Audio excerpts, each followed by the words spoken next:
We're going to be installing a foot peg and control lowering kit on a DL650 this morning, and the kit is virtually the same for both the DL1000 and the 650. The procedure is virtually the same. There's a minor difference. When we get to that point, I'll explain what the difference is. What I've done here is pulled out the tools from the toolkit, which we'll be using for the installation. I've also got a square, a level, and the components in the kit itself. Here we see the two plates which we'll be installing. The plate that has the divot in the bottom goes on the gear shift side, and the plate without the divot goes on the brake side. The components of the kit include the plates and some stainless hardware. We have these flathead screws, which go here like this, and nylock nuts, which will go on the outside of the stock plates. This is a coupling nut. We have an Allen screw, and this is called a jam nut. A lot of people aren't familiar with jam nuts, but basically they are just simply thin nuts that are locked up against another nut, and they the two nuts together act like a lock nut. Now this Allen insert has an Allen in the bottom of it here. We probably won't be needing that, but a lot of people don't realize that the coupling nut and the Allen do separate. Alright, first thing we're going to do is check the relationship of the peg and the brake lever. Now, this particular bike is on an incline, so it's a little misleading. But a lot of people think that the brake pedal and the gear shift are at the same level as the peg. In reality, they're about 3/4 of an inch thereabouts lower than the peg, and that's important to remember when you're going to reinstall. After determining the relationship of the peg to the brake lever, the next step is to go ahead and remove the cotter pin on the yoke that connects to the brake lever. Now, your cotter key is probably going to be on the back side here. We've got it on the front just to illustrate how you take it apart. Now, you can do it with the pliers that are in the toolkit that comes with the bike. Needle nose pliers are just a little bit easier, and what you want to do is just simply straighten that out, and if you get it straight enough, you can just pull it on out just like that. This washer is asphalt colored, so if you're doing this work on the road, you want to be careful where you put this washer.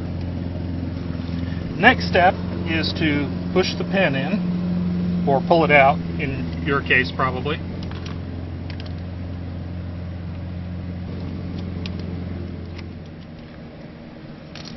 Okay, now we observe the number of threads that are sitting above this nut.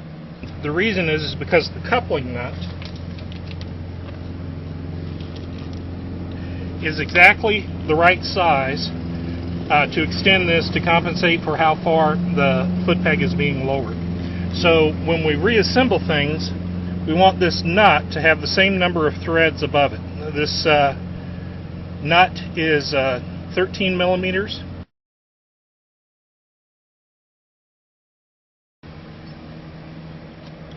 One of the easiest ways to break this loose is to get a 13 millimeter wrench out of your toolkit, put it on this nut, put an open-end adjustable on the yoke, and just barely move that yoke, holding that nut still. That'll allow you to spin this yoke off.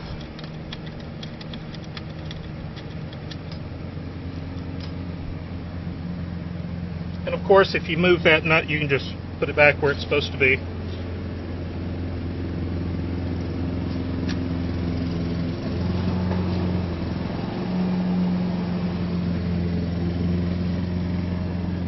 Then we take the coupling nut and we screw it on up to this lock nut. jam nut.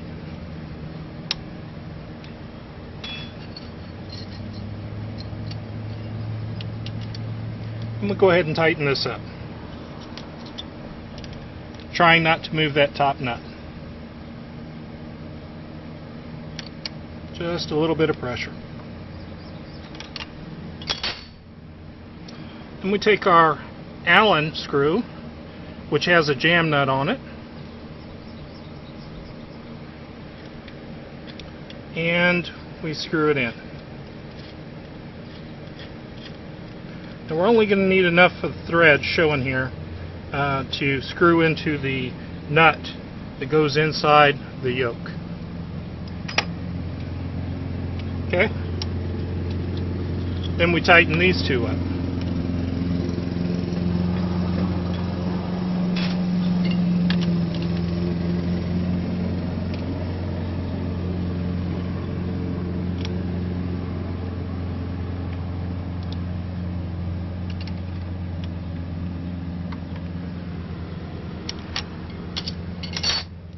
Then we reinstall our yoke.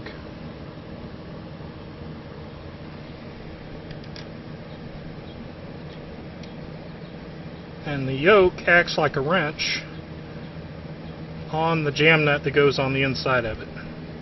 Now you have to use the stock nut inside the yoke. Put a 13mm wrench here, and then we tighten up our yoke. Just a little bit of pressure. Okay? Next thing we do is go ahead and remove these two stock nuts. Now the Suzuki uses Loctite on these.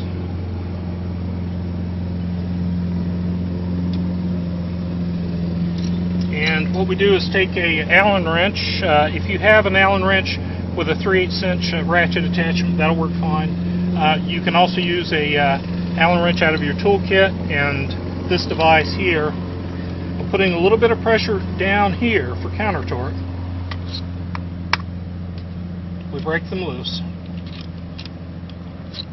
And there's all ranges of difficulty in breaking these loose, depending on how much Loctite was applied to the bolts. And we simply remove the bolts.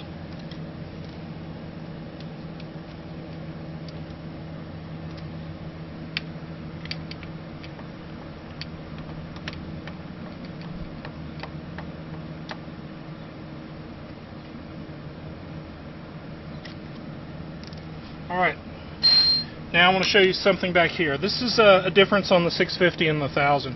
On the 1000, this spring and this switch for the brake light actually are attached to the frame. And what you'll need to do is take the spring out of its little holder here and then add an extension that we include in the kit. On the 650, it all stays together and there's nothing to be done there. Next step is to take one of the lowering plates, the plate that does not have the circle cut out in the bottom, and the flathead screws,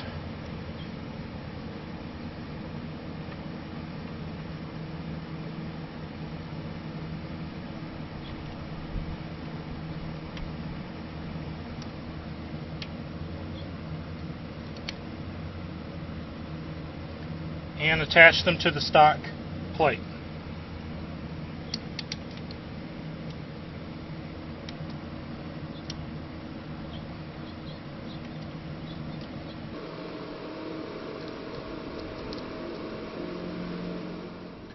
These nylock nuts are 13mm, so you're going to need a 13mm socket or a 13mm wrench to tighten them up.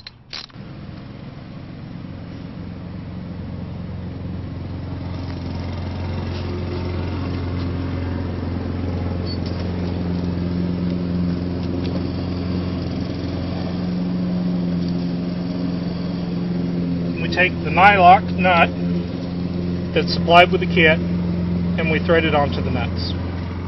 We just go ahead and tighten them up.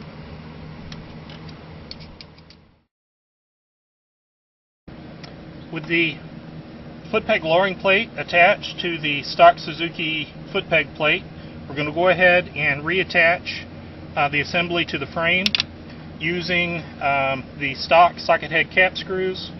We're going to apply a little bit of temporary style thread lock.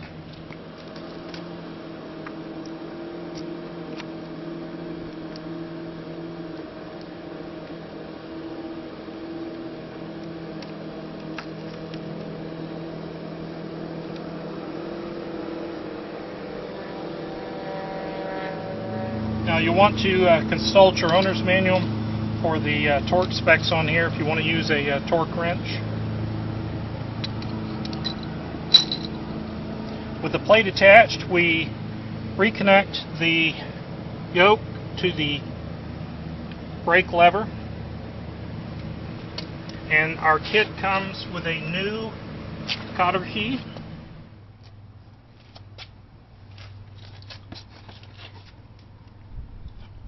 Now, you'll notice that I'm putting the cotter key on the outside.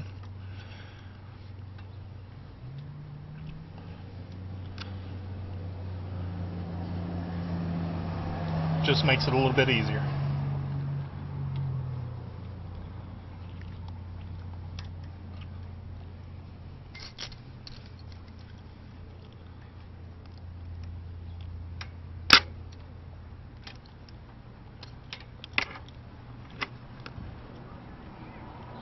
Okay. Now we can check our brake light. The ignition on, and we check our brake light. If we did everything properly, when we hit the brakes, we should see the brake light come on. When we let go of the brakes, we should see it go off. Checking the rear brake. Okay. Now, if things got out of adjustment when taking off this lock nut, then there's two places you can make adjustments. You can increase or decrease the length of this rod by adjusting the position of the coupling nut. You can also adjust the tension right here. You'll notice that the brake light switch is threaded, and basically if it's on all the time, then you just thread this down a little bit, relieve a little bit of tension. The other thing we're going to do is check the position of our brake, and we see we're good. Right on the money. Now we bring our attention to the gear shift side. First thing we do is check the relationship as before with the gear shift and the peg, so that we take it back to the exact same feel. Using a 10mm wrench or socket, this wrench comes in your toolkit, we loosen up this bolt right here that goes in the yoke, which attaches to the gear shift shaft. And we have to take this bolt completely out of the yoke in order to pull the yoke off the shaft. It just simply slides off. Then, as before, we remove the two stock bolts.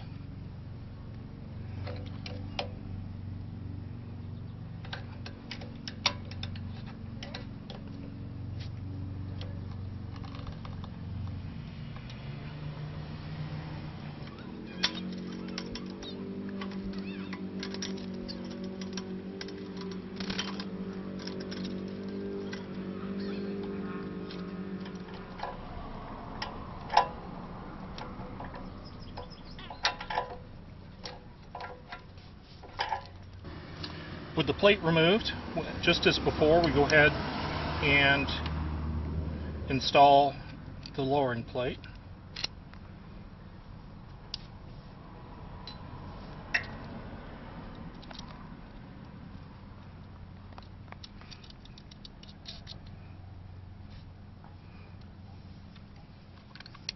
And again, the side with the divot in the bottom goes on the gear shift side, and there you can see why. Actually, this was due to the 2012. This part extends a little bit further on that bike, but the modification fits all bikes.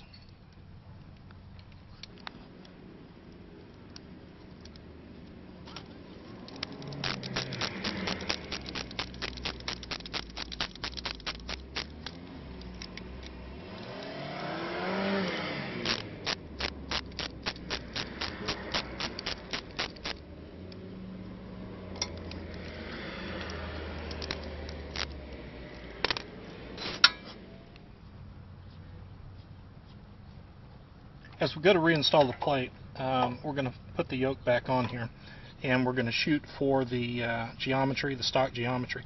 There's something else we need to keep in mind though. This yoke on the DL650 needs to go with this orientation towards the shaft. Okay, this is where it was before on this side, and if you forget and you install it this way, you go from 1 down, 5 up to 1 up, 5 down, theoretically, but in actuality it just won't shift. Now, the orientation is different on the 1000. On the 1000, you want to check this before you take it off, but the orientation is like this. But on the 650, it's like this. Okay, now we'll get that exact adjustment in there in just a second. We're just going to leave that on the shaft while we tighten up these bolts.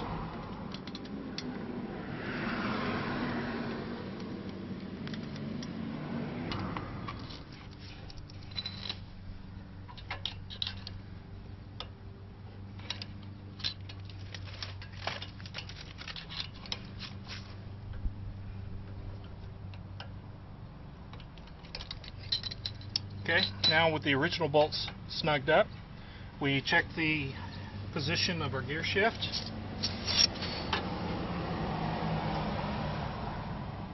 And we can see that we're just a little higher than before.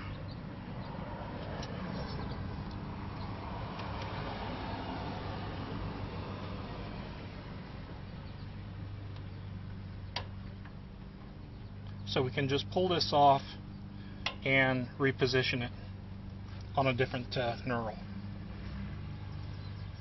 And there we go. We're back to where we were. Now we reinstall the bolt that secures the yoke to the gear shift shaft.